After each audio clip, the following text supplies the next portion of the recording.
Major funding is provided by Alex Cooper Auctioneers, appraisers and auctioneers of fine art, jewelry, and collectibles. Online and in-person gallery auctions every month, serving buyers and sellers in Maryland and around the world for over 100 years.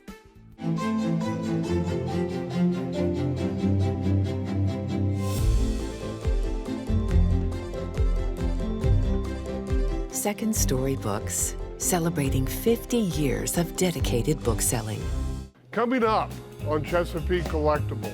One of the things that makes my involvement with the show exciting is when I meet people who have been involved with making history. We found a collection of toys that belonged to my husband's mother. You took a little bit of chance, pulled all the money out of your wallet and paid for this, and that was? $3. A whole $3. The dog was what really sold us on the whole thing. You have a number of pieces that are sterling silver. That always escalates things up.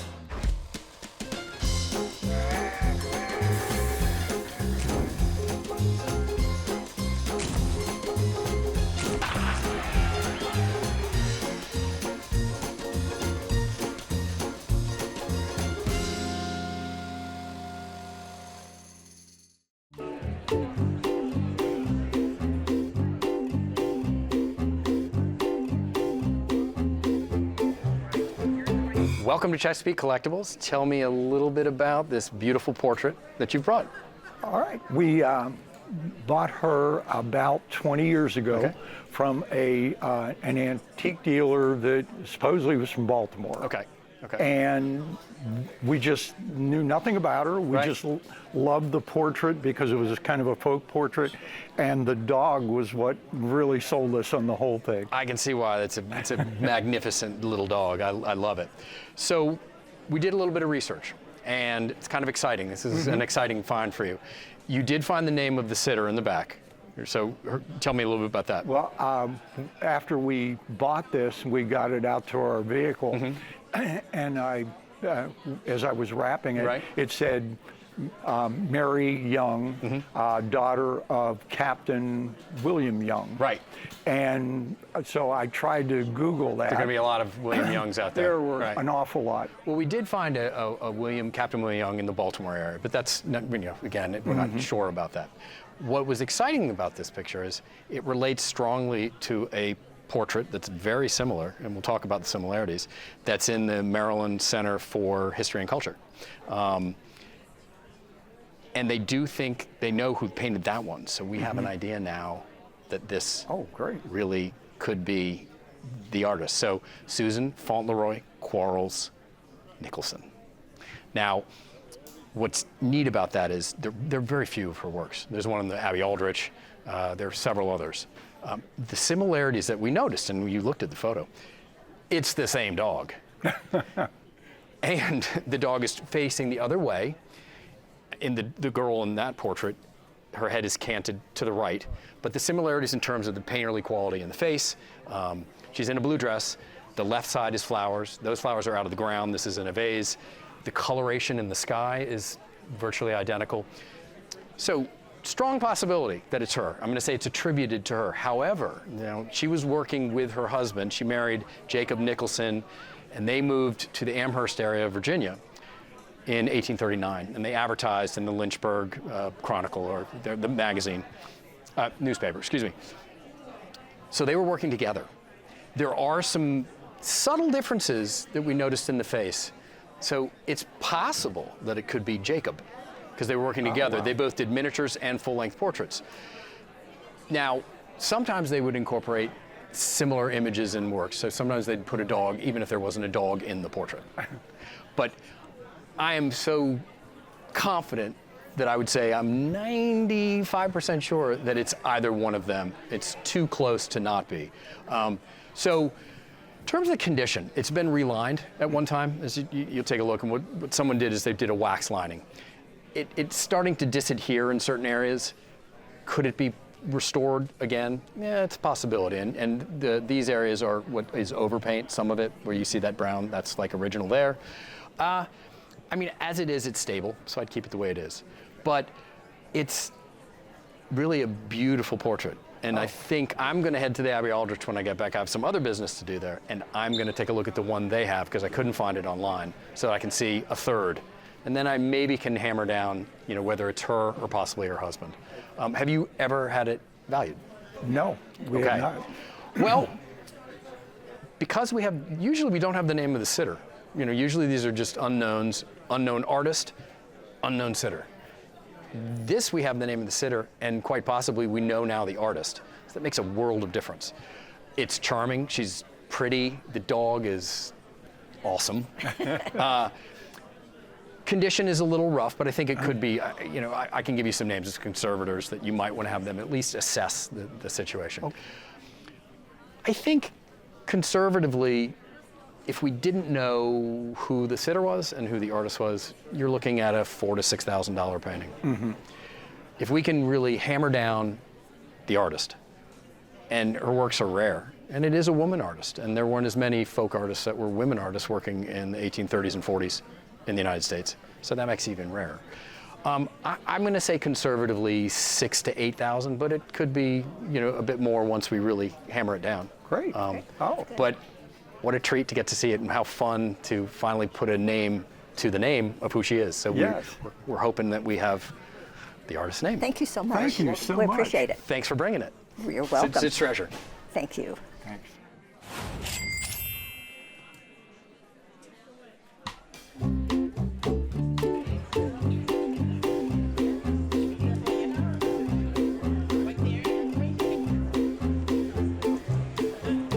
So thank you very much for coming in today. Thanks for having me. You have brought in a lovely piece of American art pottery. Tell me how you acquired this, please, and why you bought it. It came from a thrift store. Local? Local, Should yes. I run there now? Should I go shopping right now? Should I just leave set and go right now? Not if I've been there first. Okay. Please continue. I was attracted by the color, Okay. but when I picked it up, I thought I knew what it was. And what did you think it was? A piece of Gruby Okay. pottery. Gruby pottery. But you weren't sure. Not sure. You took a little bit of chance, pulled all the money out of your wallet and paid for this, and that was? $3. A whole $3. Okay. So, and you took it home, did some research, and the result was? Well, I was able to discern the mark on the bottom, even though it's a bit obscured. But I've looked high and low for a very similar piece, and I can't find one. Yeah. And I can't find much in that color. That's correct, and that's a really good point. So Gruby was among America's first art potteries. It was founded in 1894. It was headquartered in Revere, Massachusetts. Sadly, it went bankrupt by 1920. So there's a really short window when production was made, and it was founded on the idea of these simple matte glazes. The founder was very impressed with French matte glazes, and green did become their signature color. So it's rare to come across a piece of this yellow mustard glaze. Right. So already we have something fairly unusual. And there's another mark on the underside that you investigated. I'm going to show that mark. Would you like to reveal to our audience the mark of? The Gruby mark The Gruby is there in the center, and then our artist mark is Ruth Erickson. Ruth Erickson, who worked for Gruby Pottery around the turn of the century, so 1900, 1905, about then. And so I would date that piece in that 1900, 1905, 1910 time period. Gruby was really the heyday of the American arts and crafts art pottery movement, and this is really typical of what they did. Simple, organic forms with just the slight decoration, a hint of incised and molded decoration here. Okay. So $3. Are you hoping you get your money back? Are you going to keep it? Do you love art pottery? My brother said it's worth $4. Your brother said it's worth $4. Yeah. Okay. So I'm going to challenge your brother. So I think at auction today, we've got a rarity of color, We do have a couple of spots where the glaze just didn't take. That can happen in the firing process, and it's not a significant flaw. It's not even really a flaw at all. It's not even damage. The glaze just didn't take there. I think if this piece came on the market today, because of the rarity of the color, I think you're looking at $1,500 to $2,000 in value at auction. That's a pretty good That's a pretty return. good return on your investment. And so if you're ready, we can just go on over to the thrift store right now. Is that okay? Sure. Okay, I'll go It's get about my... an hour drive. That's fine. I've got my wallet and my car keys. Let's go. Thank you Okay. so much for bringing this in. It was really a treat. Thank you. You're Appreciate welcome. it. You're welcome.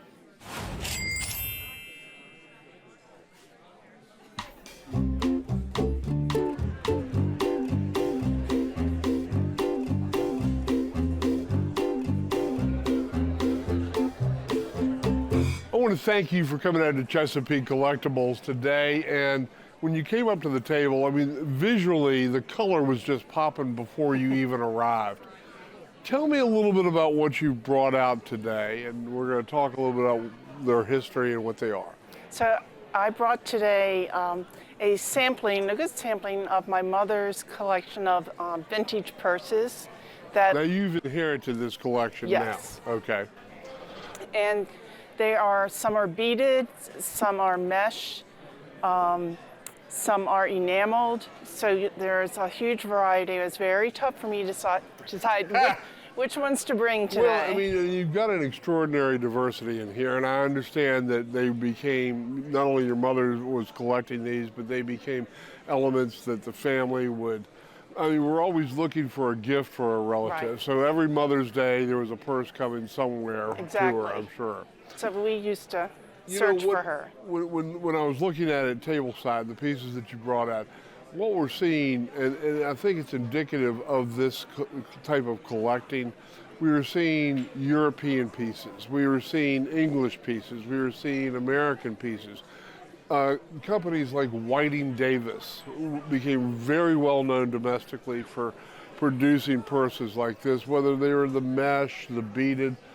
And there were several things that struck me about it. You have, you know, there are various criteria that people look for.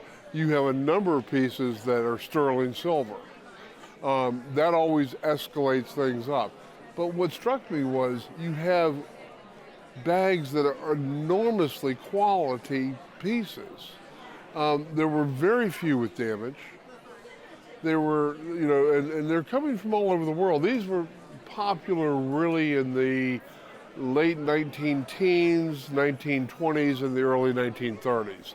Probably by the end of 1930, they've started as a fashion accessory to sort of fade out and be replaced by other items. And we look at them today as just beautiful objects from that time. You couldn't even fit a cell phone in most of these. No. How long did your mother, how did she start collecting? How long did she collect? I would say she collected at least 50 years. 50 years? My parents collected a lot of things, but this was her passion. Okay. And so my family, we would, like you said, we would give her purses for Mother's Day, Okay. Christmas, and anytime we traveled, we always looked for them. And she wanted perfect examples. Don't give it to me if it's not perfect. Right, and you really have seen that throughout the whole collection. Now, doing something for 50 years, she must have amassed a few more than this. How many did she amass? About 300. Okay. Okay, so this is seriously something that takes up some space in the house. Yes. Okay. Have you ever had anybody look at it for value? No. Well, I will say there's kind of always a baseline with vintage purses of this type, and during different periods, they will pique interest even greater. And there's certain companies like Whiting Davis or certain types like sterling silver that will accumulate more value. And we've got some examples out here of those. If we were to look at the value of the collection, it would be very easy to assign a value of $50 per purse. So the collection would be somewhere around $15,000, but my suspicion is if we went across the whole broadscape of what you have, that average is probably going to be closer to $75. So you're probably in that $22,000 to $25,000 value range. And for insurance purposes, you could not replace 300 pieces at that price. So you'd certainly be looking at $40,000, $45,000, $50,000 to insure the collection. And it probably is going to require some specialty coverage under your homeowners. Okay, thank you for that. Okay, but it is wonderful. It is visually stimulating. I see 1 or 2 or 3 pieces from people's homes. This has been awesome to see this many types, styles, and again, the quality is outstanding. Thank you for coming out today. Thank you very much.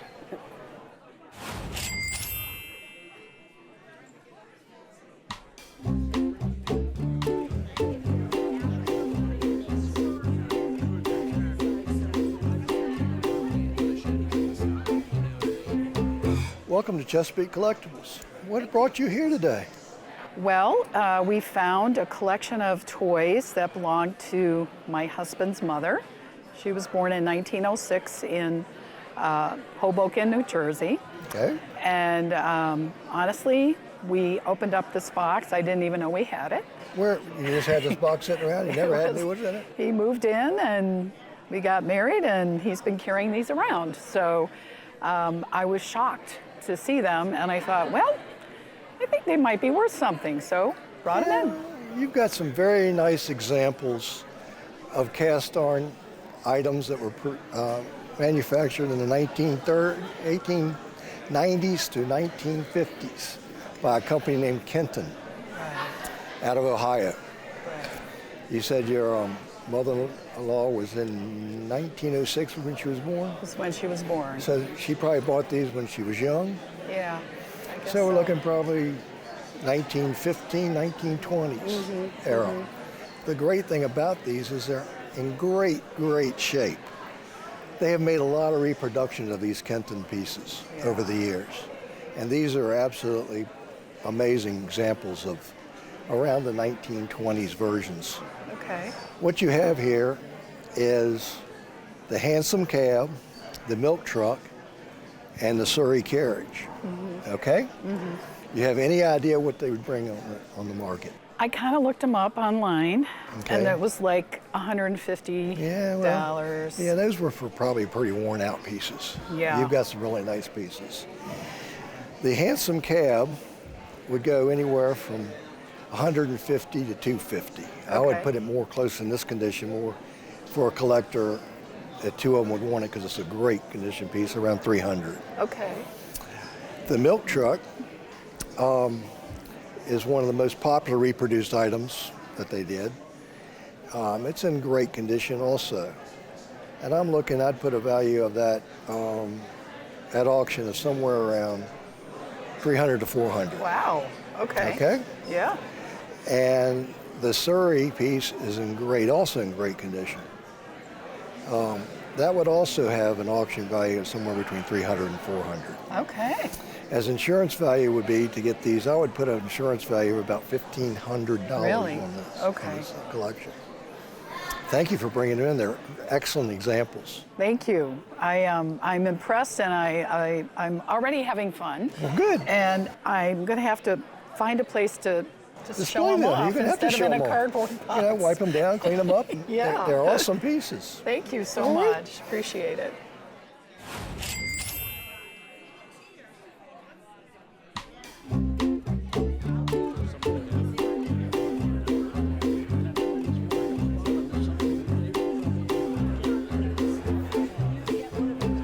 Welcome you to Chesapeake Collectibles. One of the things that makes my involvement with the show exciting is when I meet people who have been involved with making history. And you are one of those individuals with a very interesting story.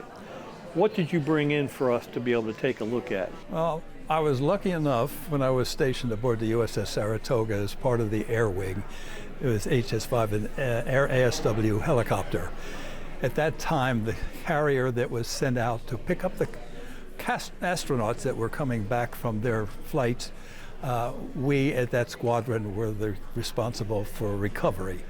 And in this particular case, it was Apollo 7 of Cunningham, Isley, and Schirra returning from an 11-day tour. And it was the first time ever for that to be a manned flight. So I was able to participate in that in a very good position. Well, tell us, what did you do that day? Well, we were, first of all, waiting to hear that it was coming back down. When it was about to be landed, there were 5 aircraft picked up to do that. We never knew the exact spot where it might be landing. We had a pretty good idea. I happened to be in the lead helicopter, which is called Air Boss, and it was my role to get everybody there on scene with photographers. At that time, nobody else was allowed in the aircraft except the military personnel. So we were out there circling until we got the news, and they had landed. Unfortunately, we never got any feedback, couldn't hear from them. We were kind of concerned. Turns out, when they had landed and flipped over. Eventually, when the flotation gear was ready, they came back and we started talking. So I was chosen to designate who, what, when, where, and everything else. So you were kind of the coordinator. Yes, of all I was of these flying. Okay. I was flying the air group commander. Okay. I was originally scheduled to do the pickup with our commanding officer. But the air group commander wanted to participate. He was not a helicopter pilot, so I got selected to take him. So he was the senior man on scene, and I was the pilot. And it went down into the Atlantic? Atlantic, about 200 miles off somewhere in the South Caribbean. Okay. And so you brought in a variety of photographs to be able to share and a document here. Very importantly, what is this document? That was the document to give to the team that was going out. It was our flight plan. Here's who's on aircraft 1, 2, 3, 4, and 5, the position, the time, everything else, and we were then working. It's our daily schedule, if you will. This was our flight schedule for the day. What carrier was it? It was the Essex. The Essex. Yeah, everybody lines up and makes the word Apollo 7 and so. And you had some very interesting pictures interpreting how all this pickup actually happened. Well, the interesting part of the pickup, typically in the past, they would sit down one of these loops that fits under your body, and then they pull them up that way. Someone along the way came up with this new, what they called, it was a basket, a rescue basket. The gentleman who did, his name was Billy Pugh. So it was called the Billy Pugh Rescue Basket, for the first time being used to actually do that. And part of what we were doing in preparation for the pickup was testing the Billy Pugh Rescue Basket to make sure it worked properly and that people don't fall out of it, etc. Oh, this picture right here. Yeah. Yeah, and that's you. That's me. I don't recognize me, but... Okay. And then you received signed photographs from each of the 3. Yeah, that was very pleasant. Couldn't have been nicer. They were really thrilled to have us pick them up, and we were more than thrilled to be part of that piece of history. Did you participate in a celebration when you got back on the carrier? Yeah, the entire crew, several thousand sailors were standing all over the deck. We have pictures of them coming off the helicopter looking like they've been out in the wild there, which they were for about 11 days, all scruffy and whatever, but they sure cleaned up nicely after that. So. Have you ever had it all appraised? Never even thought of it. I mean, the value in it was the interest and the excitement. I never put a dollar value, I never even thought about it. But after I pulled it out and said, it'd be interesting to know what somebody would think about it. So that's why I'm here, and I appreciate I would you put an estimate value of it, I would say between $7,000 to $10,000. There is a lot of interest in the space program as it kind of continues to fire up again, thinking about going back to the moon and Musk with the Mars and everything else. But been a lot of interest we've had students in schools from some of the previous things that have been brought into our shows, have ignited an interest in the history of the space program. So you are a relic, a historic relic of this story. It gets to that point when you can just the relic years. And it's been a thrill for me to be able to meet you. Well, and I'm glad you were able to bring all this in to be able to share with our show. It, and you were very nice to allow me to show it. Yeah, thank you very much.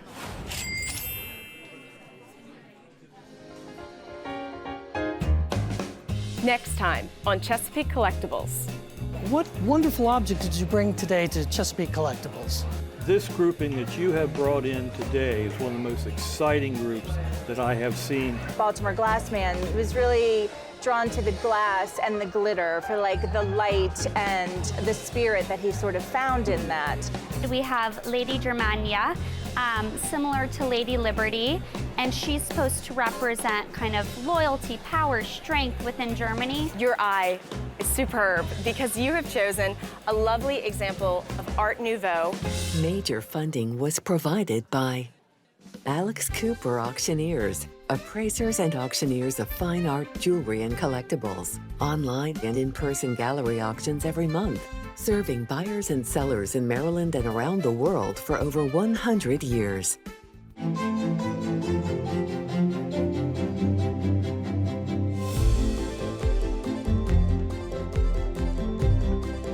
Second Story Books, celebrating 50 years of dedicated bookselling.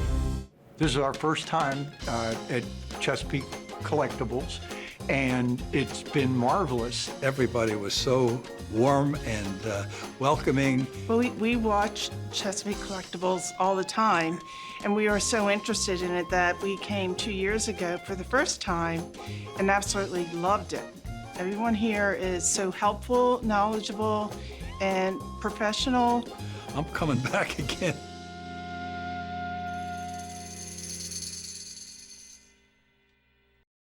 Stream anytime, anywhere with the free PBS app.